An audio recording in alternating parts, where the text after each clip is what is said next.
فأنا ناصح لإخواني بالصدع بالحق تبيض وجوههم. السكوت في مسألة الحزبية يضرها، فاصدع بما تؤمر وأعرض عن المشركين. سلامي على دماج ورجالها والشيخ يحيى ودار العلم يا سعد بانيها. الرحمن الرحيم. قال الإمام النووي رحمه الله تعالى.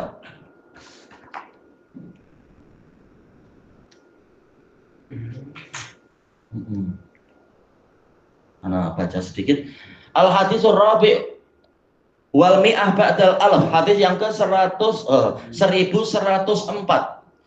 Wa an Jarir bin Abdullah al-Bajali radhiyallahu an, yang sebagian menjuluki sebagai apa? Yusufu hadhil ummah, Yusufnya umat ini. Yang Nabi mengatakan idza atakum karimul qaum fa akrimu, hadisnya sahih.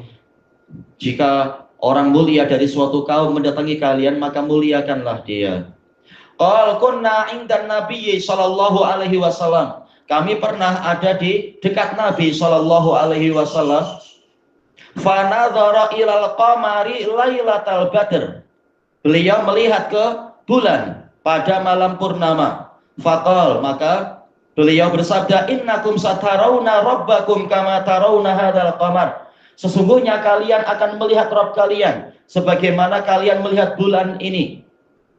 Tentunya maksudnya bukan menyerupakan al-mar'i bil mar'i, objek yang dilihat, bukan menyerupakan Allah dengan bulan, tetapi kata para salaf yaitu tasbihur ru'yah bir ru'yah, menyerupakan cara melihatnya, cara melihat Allah seperti cara melihat bulan, yaitu kata Imam Ibnul Qayyim dalam Hadil Arwah, melihatnya adalah ke atas dan tidak dihalangi oleh apapun dan tidak perlu berdesak-desakan. Menunjukkan kata Ibnul Qayyim, ini dalil bahwasanya Allah di atas. Karena kalau Allah di hadapan kita atau di kanan kiri atau di belakang, jelas akan berdesak-desakan.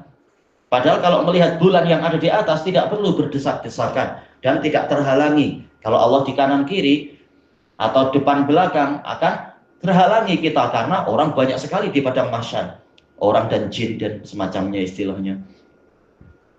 Baik. Maka ini dalil di dalam masalah akidah bahwasanya Allah memang akan dilihat, dan asal dari ru'yah adalah pandangan mata. Kalau mata hati itu jadi apa? Ra'yu, yaitu pendapat. Kalau pandangan di alam mimpi jadi ru'yah. Baik. La tudamuna fi ru'yatin, yaitu kalian tidak saling menganiaya. Ini kalau qiraah yang tanpa tasdid mimnya, tudamun dari dhaim yaitu zulm, tidak saling menganiaya, saling menolak, saling menginjak dan sebagainya, tidak perlu. Kalau dalam riwayat yang lain la tudamuna, tidak berdesak-desakan. Kalau dalam riwayat yang lain la tudarruna pakai ra, yaitu tidak saling membahayakan satu sama lain ketika melihat Allah. Ru'yah menunjukkan memang ini pandangan mata, bukan ru'yah, bukan sekedar mimpi, bukan ra'yu, yaitu bukan ra'yu dengan sekedar pendapat, bukan. Oh iya. Maka di dalam hadis ini ada dalil yang membantah orang-orang Jahmiyah yang mengatakan Allah tidak mungkin dilihat. Makanya diriwayatkan oleh Imam Ibnu Syahin, kalau tak salah Anda mendapatkan dulu dalam kitab Ibnu Syahin, yaitu Syarah Madzahibi Ahli Sunnah, Syarah Madzahibi Ahli Hadis. Baik. Karena memang sanadnya adalah dari Ismail bin yaitu apa? Yaitu beliau mengatakan, bukan beliau, yaitu beliau meriwayatkan kalau tak salah adalah dari Abu Bakar Ibnu Abi Dawud As-Sijistani, yang meriwayatkan dari Waqi' Ibnul Jarrah, yang mana Waqi' Ibnul Jarrah mengatakan man radda hadis Ismail bin Abi Khalid an Qais bin Abi Hazim an Jarir bin Abdullah al-Bajali fahuwa Jahmi. Barang siapa menolak hadis Ismail bin Abi Khalid dari Qais bin Abi Hazim dari Jarir al-Bajali, maka dia Jahmi. Itu hadis ini. Karena hadis ini diriwayatkan Bukhari Muslim dari jalur itu, dari Ismail bin Abi Khalid an Qais bin Abi Hazim dari Jarir. Inilah hadisnya. Karena hadis ini terang-terangan menetapkan Allah itu dilihat dengan pandangan mata, sementara Jahmiyah mengingkari. Dan juga hadis ini menjadi bantahan terhadap orang-orang Asy'ariyah yang mengatakan yaitu makna penglihatan di sini adalah pengetahuan, yaitu kalian akan mengetahui Allah. Nah, dibantah oleh para ulama. Ini hadisnya Nabi mengatakan ru'yah bukan ra'yu. Kalau ra'yu ini boleh diartikan pengetahuan.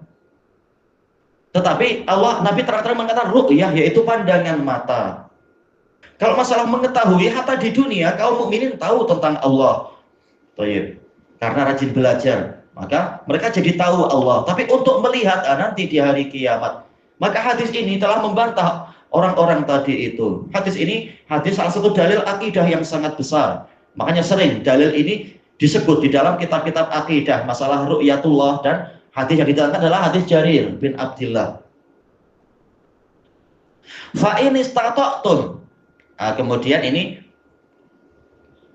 fa-nya dipanggil benar apa? Bukan fa ta'liliyah zahirnya.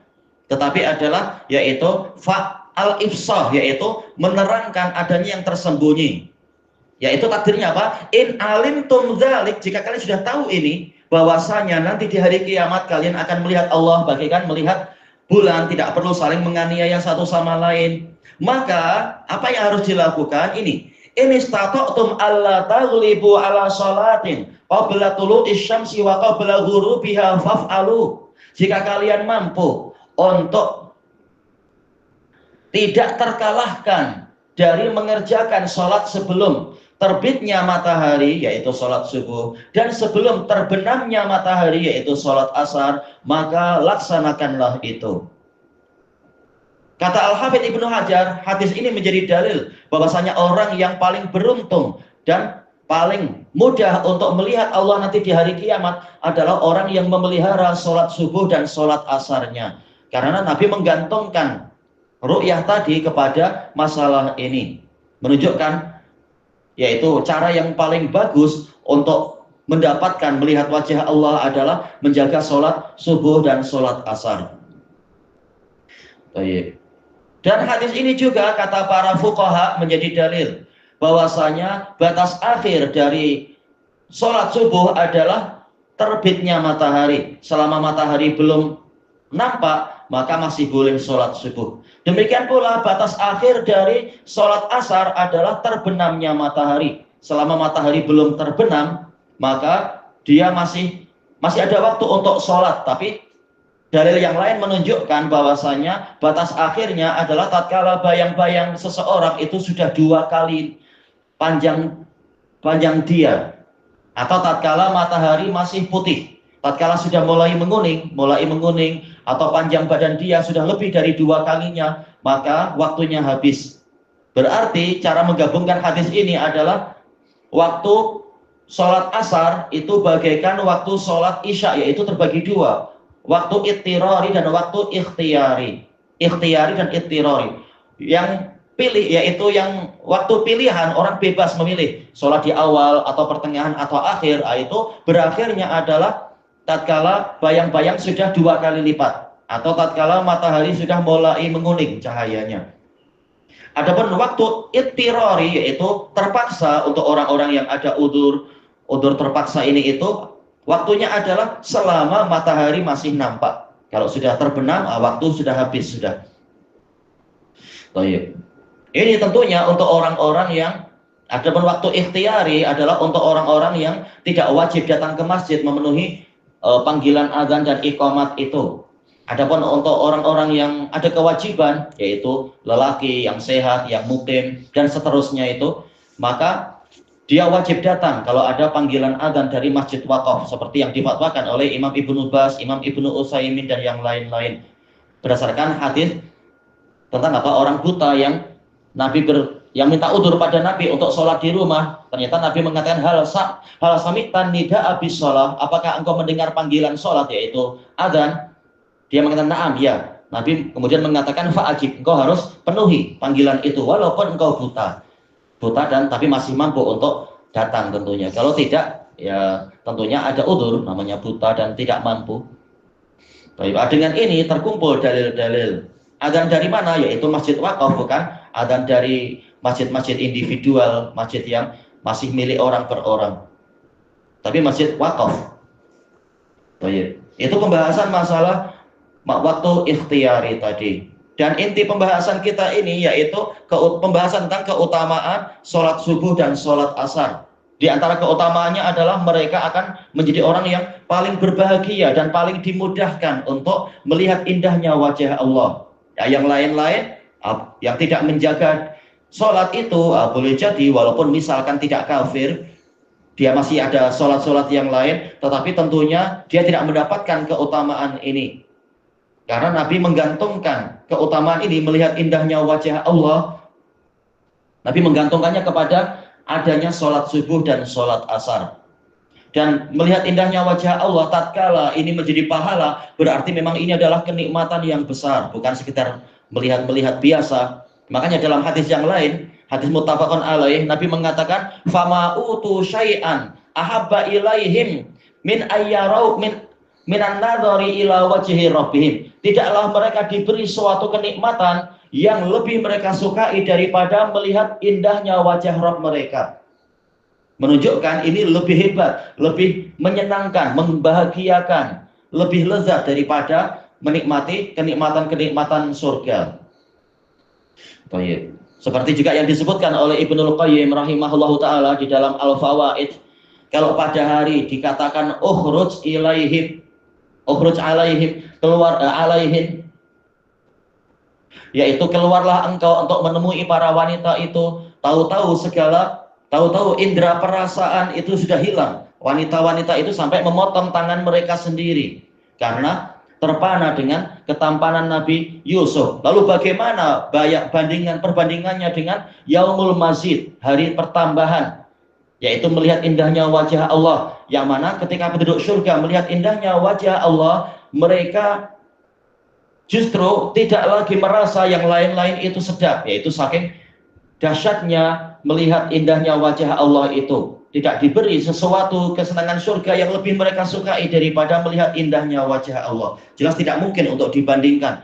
Surga sehebat apapun tetap dia makhluk, tidak mungkin untuk dibandingkan dengan keindahan wajah Allah Ta'ala. Baik. Maka hadis ini berisi anjuran dan dorongan untuk memelihara sholat subuh dan sholat asar tadi.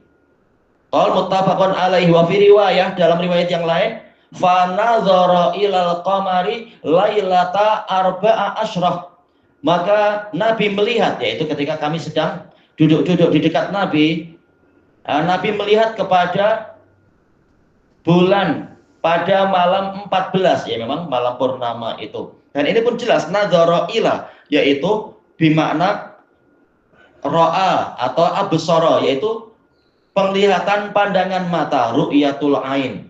Seandainya yang dimaksudkan adalah merenungkan, memikirkan, mengetahui, niscaya nazara fi. Sementara terang-terangan hadisnya nazara ila. Baik. Dan bukan pula nazara seperti yang ditakwilkan oleh sebagian orang-orang Mu'tazilah, nazara bimana intazara, menunggu-nunggu, menanti. Soalnya kalau nazara bimana intazara, dia masuk kepada maf'ul bih tanpa perantaraan huruf. Sementara hadisnya terang-terangan menunjukkan perantaraan huruf, nazara ila. Baik, makanya dari sisi lughah dan dhahir hadis saja mereka sudah terkalahkan.